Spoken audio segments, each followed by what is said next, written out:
یہ ایک اصولی بات ہے کہ دنیا کی مختلف چیزوں سے فائدے اٹھانے کے لیے مخصوص طریقے ہیں۔ دنیا کی مختلف چیزوں سے فائدے اٹھانے کے لیے مخصوص طریقے ہیں۔ دوا کیسے استعمال کی جائے گی، یہ مشین کیسے چلائی جائے گی، یہ گاڑی کیسے چلائی جائے گی، دنیا کی جتنی بھی چیزیں ہیں ان کے استعمال کے مخصوص طریقے ہیں۔ اگر ان طریقوں میں ذرہ برابر بھی فرق آ جائے تو ان سے وہ فائدہ حاصل نہیں ہوتا بلکہ بڑا نقصان ہو جاتا ہے، مشین ضائع ہو جاتی ہے، فائدہ حاصل نہیں ہوتا۔ آپ جانتے ہیں ہر مشین کے ساتھ ایک کتاب آتی ہے کہ اس مشین کو استعمال کیسے کرنا ہے، اس کو تفصیل سے دیکھ کر غور کر کے پڑھا جاتا ہے، اس کے مطابق اس کو استعمال کیا جاتا ہے۔ میں نے یہ بات اس لیے عرض کی ہے کہ وہ دنیا جس سے اللہ تعالیٰ کو نفرت ہے اور جو اللہ تعالیٰ ہر فاسق فاجر کو بھی دے دیتے ہیں،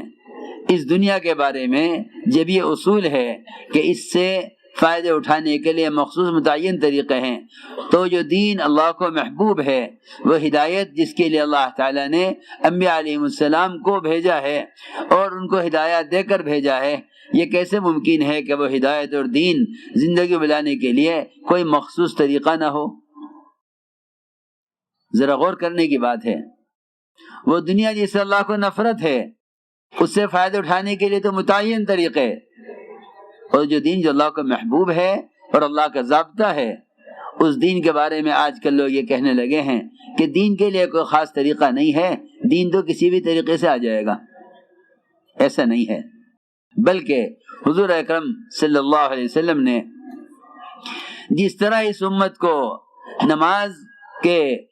طریقے اور زکوٰۃ کے طریقے اور حج کے مسائل اور روزے کے مسائل اس امت کو سکھلائے ہیں، پورا دین، پوری شریعت، پورے احکام کا علم اس امت کو دیا ہے، اسی طرح حضور اکرم صلی اللہ علیہ وسلم نے اس امت کو ہدایت کے حاصل کرنے اور ان فرائض کو دنیا میں قائم کرنے کے لیے طریقہ محنت بھی اس امت کو دیا ہے۔ یہ بات نہیں ہے کہ ہر زمانے میں اس زمانے کے اعتبار سے محنت ہوگی، یہ باطل خیال ہے اور غلط خیال ہے کہ ہر زمانے میں محنت اس زمانے کے اعتبار سے ہوگی،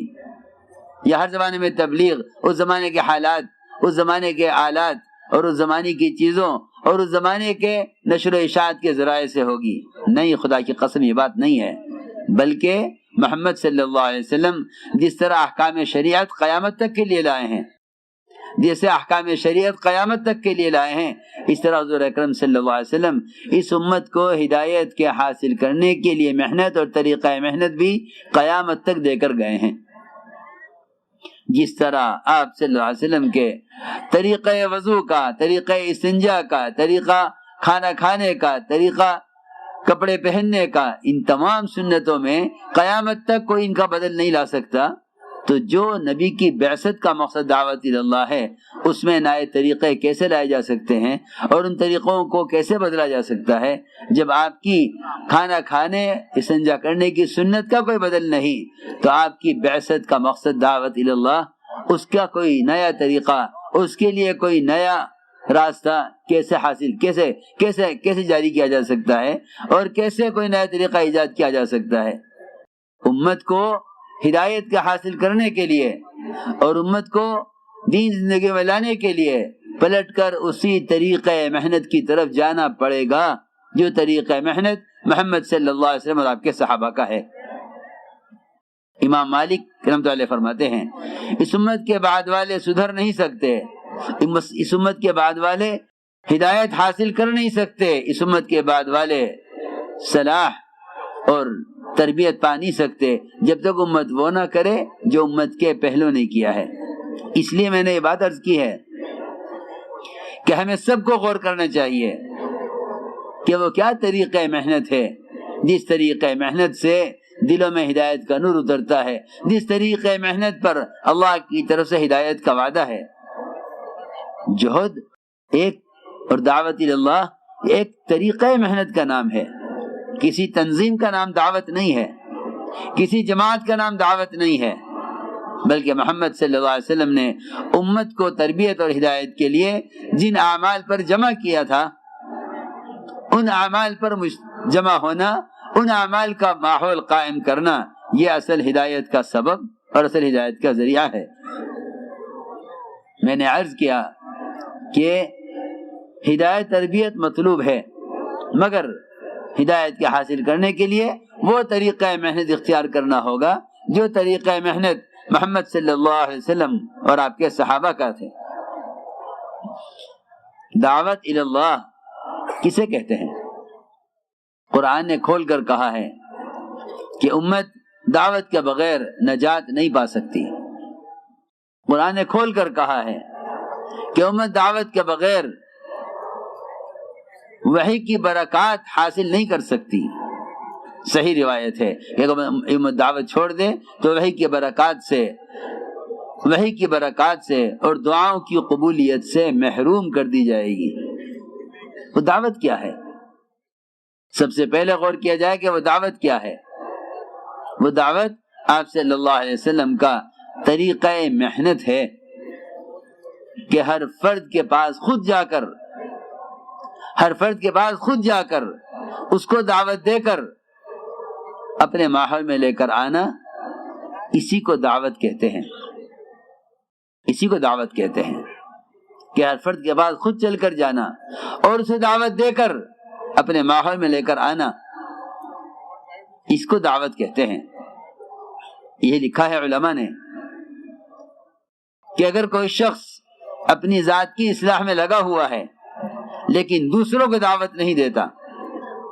تو لکھا ہے علماء نے کہ ایمان کامل نہیں ہوگا۔ ایک شخص ہے، نماز پڑھتا ہے، روزہ رکھتا ہے، حج کیے ہوئے ہے، زکوٰۃ دیتا ہے، رمضان کے روزے رکھتا ہے، سنتوں کا اہتمام کرتا ہے، گناہوں سے بچتا ہے، لیکن اس کے ایمان کی تکمیل اور اس کے ایمان کا کمال اس میں ہے، کہ یہ دوسروں کو ان تمام احکام پر آمادہ کرے جو احکام محمد صلی اللہ علیہ وسلم لے کر آئے ہیں۔ ایمان کی تکمیل اس دعوت میں ہے، اور دعوت امر بالمعروف اور نہی عن المنکر ہے، لیکن یہ بات ذہن میں سب کے رہے کہ امر بالمعروف اور نہی عن المنکر، بھلائی کا حکم کرنا، برائی سے روکنا، اس کا ایک متعین طریقہ ہے اور امت اس طریقے کی پابند ہے۔ یہ نہیں کہ اس زمانے میں امر بالمعروف کا یہ طریقہ ہے، اگر خدا نہ کرے ایسا ہوا تو دین کی دعوت اور امر بالمعروف اور نہی عن المنکر جو اس امت کے ذمے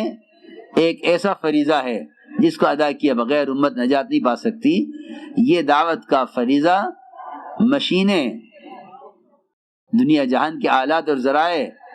وہ یہ فریضہ ادا کریں گے۔ مسلمان جس کے ذمے یہ فریضہ ادا کرنا کیا گیا تھا، یہ اس فریضے کو یہ سوچ کر چھوڑ دے گا کہ اب بات کے پھیلانے کے، پہنچانے کے ذرائع ہو گئے ہیں، لہٰذا ہمیں کرنا ضروری نہیں ہے۔ اس طرح بھی تبلیغ ہو سکتی ہے، ایسے بھی تبلیغ ہو سکتی ہے۔ میں عرض کر رہا کہ دعوت امر بالمعروف نہی عن المنکر جو امت کی نجات کے لیے شرط ہے، اس فریضے کا ادا کرنا مسلمان کے اپنے ذمے ہے، مسلمان کے اپنے ذمے ہے کہ یہ خود اس کام کو کرے، یہ خود اس کام کو کرے۔ اس لیے دعوت کی ایک عملی شکل ہے،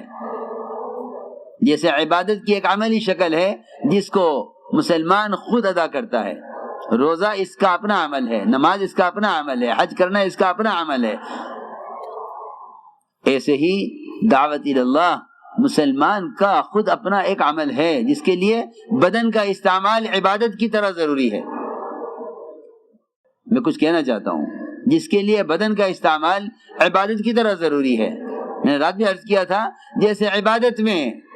اس کے بدن کا کوئی متبادل نہیں ہے، اس طرح دعوت الی اللہ میں بھی اس کے بدن کا کوئی متبادل نہیں ہے۔ ہماری بات بہت توجہ چاہتی ہے، اس لیے کہ دعوت الی اللہ کی سنت پر رواج غالب آ رہا ہے، جیسے شادیوں پر رواج غالب آ رہا ہے، اذکار پر، تلاوت پر رواج غالب آ رہا ہے، ضروریات زندگی پر رواج غالب آ رہا ہے، سنتیں مغلوب ہو رہی ہیں، اسی طرح دعوت پر بھی رواج غالب آ رہا ہے، دعوت کی سنتیں ختم ہو رہی ہیں۔ میں مثال دے کر آپ سے عرض کرتا ہوں کہ جب مسلمان یہ سوچے گا کہ اس زمانے میں بات کے پہنچانے کے ذرائع اور سہولتیں ہیں، کیوں نہ انہیں استعمال کیا جائے دین کی باتوں کو پھیلانے کے لیے، بجائے خود پھرنے کے؟ کیوں مشقت میں پڑے؟ کیوں مشقت میں پڑے؟ مشقت سے بچو، سہولتیں پیدا کرو۔ یہ دھوکہ ہے شیطان کا، یہ دھوکہ ہے شیطان کا کہ آسانی پیدا کرو۔ آسانی کا مطلب یہ نہیں تھا کہ محمد صلی اللہ علیہ وسلم کے دعوت اللہ کے طریقوں کو ختم کیا جائے اور اس زمانے کی سہولت کی شکل کو اختیار کیا جائے۔ حدیث کا ہرگز مطلب یہ نہیں ہے، بلکہ جب یہ دعوت آلات پر آئی تو میں عرض کرتا ہوں، ہم ایک ملک میں گئے، عصر کی نماز کا وقت ہوا تو ہم مسجد گئے۔ مسجد میں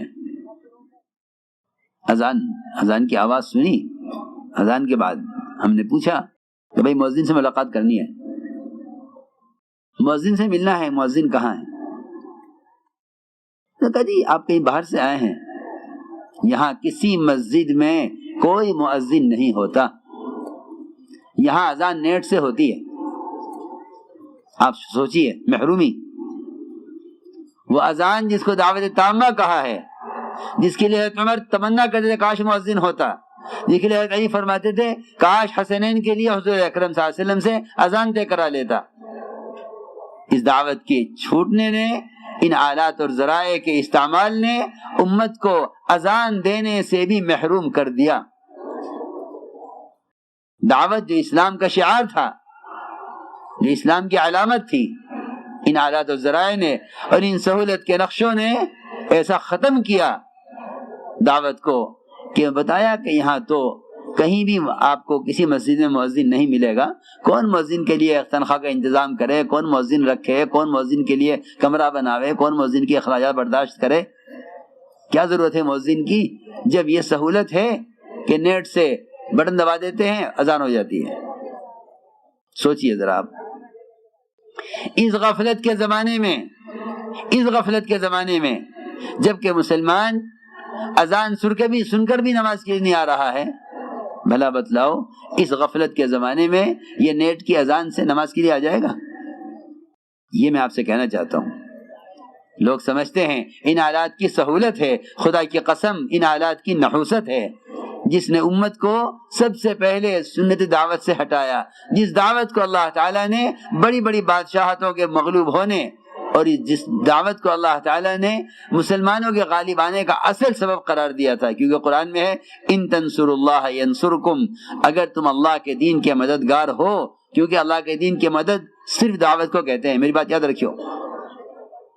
اللہ کے دین کی مدد صرف دعوت کو کہتے ہیں،